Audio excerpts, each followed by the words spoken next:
मेरा सोना पिंड पिंड नूं छड्डिया उमरां होईयां, उमरों गया थक नहीं भुलिया, सानू हाले तक नहीं भुलिया, शहर तो सोना चक नहीं भुलिया।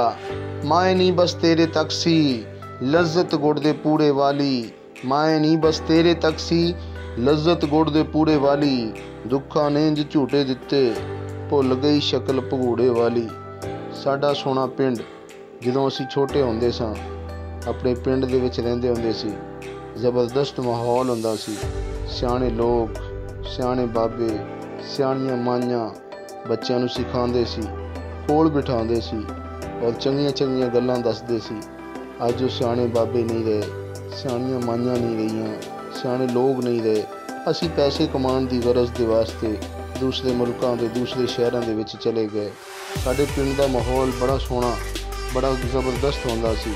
इकट्ठे खेलना, गुल्ली डंडा खेलना, फुटबॉल खेलना, कबड्डी खेलना और शाम नूं जदों घर आना तो फिर माँ ने लित्तरां नाल स्वागत करना, वैलकम करना और लित्तर खान तो बाद फिर ज़बरदस्त उस तरह ही हशाश बिशाश अगले दिन फिर निकल जाना।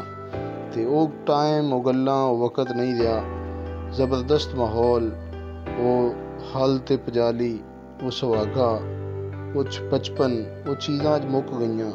अज वो टाइम जदों याद आंदा है तो दिल दुखदा है।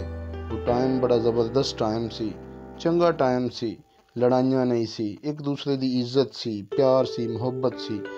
ते अज कोशिश करो उसे प्यार ते मुहब्बत नूं दोबारा वापस लैके आओ, अपने बच्चों नूं सिखाओ प्यार, मुहब्बत, अमन, ताजे असीं अपने मुल्क नूं, अपने इलाके नूं, अपने पिंड नूं बेहतर कर सकीए।